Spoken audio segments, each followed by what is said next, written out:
There was a cricket club और वो cricket club के अंडर क्रिकेट मैचेस हुआ करते थे and this was basically the ground जहां पे the matches used to happen. उसमें एक तो था डिपेंडेंट और एक था प्लेंटिफ और दोनों ही उस क्लब के मेंबर थे. और ये जो ग्राउंड है ये क्लब का है, किसी एक पर्सन का नहीं है, ये क्लब का है.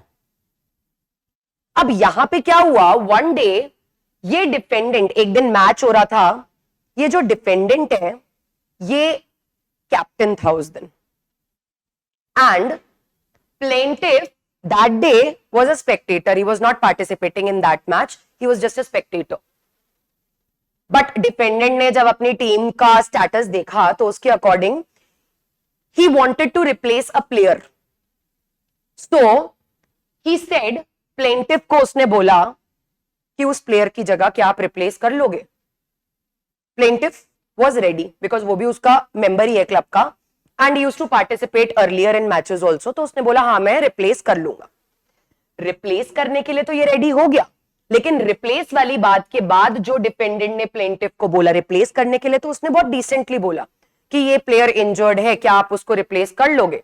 वो डिसेंटली बोला. बट उसके बाद डिपेंडेंट ने प्लेंटिफ को बोला, जब प्लेंटिफ ने बोला हाँ मैं रिप्लेस कर दूंगा, तो डिपेंडेंट ने इन रिटर्न जो बोला वो रूडली बोला. In a rude voice he said, he asked the plaintiff to remove his overcoat, कि ओवरकोट पहन के तो खेल नहीं सकते हैं.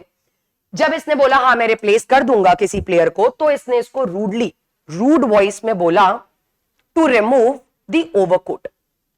अब क्योंकि इसको रूडली बोला गया है, he also got angry, he also started shouting, और इसने चिल्ला के क्या बोला गुस्से में कि अब either I will remove my overcoat or I will participate in my game. Means if I want to participate in my game, I will not remove my overcoat now because you have rudely told it to me. So he also became adamant. क्योंकि ये captain था, इसने क्या किया, इसने एक guard को बुलवाया और उस गार्ड को इंस्ट्रक्शन दिया to catch him and throw him out of the ground. वही किया. गार्ड आया, उसको पकड़ा और बाहर निकाल दिया. ठीक है. तो अब नाउ ये जो प्लेंटिफ है इसने असॉल्ट का एक एक्शन लिया अगेंस्ट द डिफेंडेंट और डिफेंडेंट ने अपना right to private defence claim किया. कैसे? डिफेंडेंट ने बोला कि ये जो प्लेंटिफ है ये एडमेंट हो गया था that he will not leave the ground, और इसीलिए अपने ग्राउंड को बचाने के लिए जिसके एक्चुअल पोजीशन में मैं उस टाइम पे था, वहीं पे था ना ग्राउंड पे, ग्राउंड मेरे एक्चुअल पोजीशन में था, उसको बचाने के लिए बिकॉज प्लेंटिफ ने वो रूड वॉइस सुन के ग्राउंड छोड़ने से मना कर दिया. वो एडमेंट हो गया कि अब मैं खेलूंगा तो कोट पहन के ही खेलूंगा, अदरवाइज नो. तो प्लेंटिफ एडमेंट हो गया कि वो ग्राउंड छोड़ के नहीं जाएगा, तो अपनी प्रॉपर्टी को, जिसका पोजीशन मेरे पास उस टाइम पे था, अपनी प्रॉपर्टी को बचाने के लिए, जो पोजीशन मेरे पास था उसको बचाने के लिए मैंने अपना right of private defence use किया है. और उस राइट ऑफ प्राइवेट डिफेंस के अंडर एज अ ट्रेसपासर मैंने उस प्लेंटिफ को बाहर निकलवा दिया. Can he use it? No? Why yes and why no?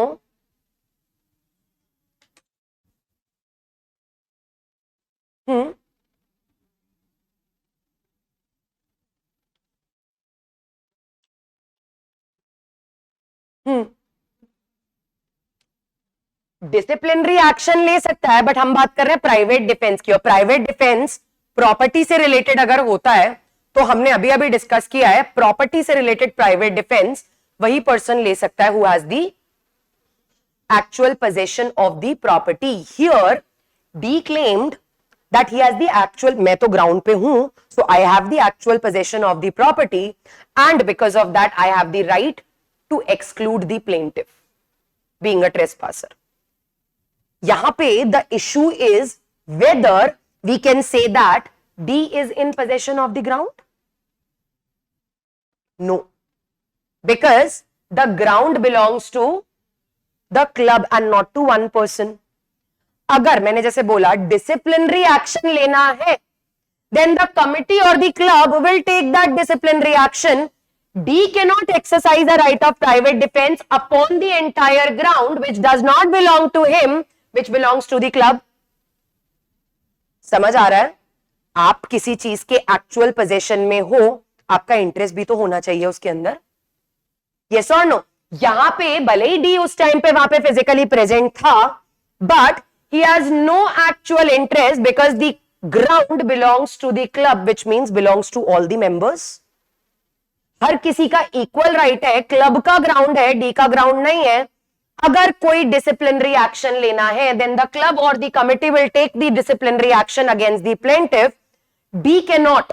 इसका मतलब ये नहीं है कि प्लेंटिफ को हम यहां पे एडमेंट होने देते. मैं ये नहीं कह रही.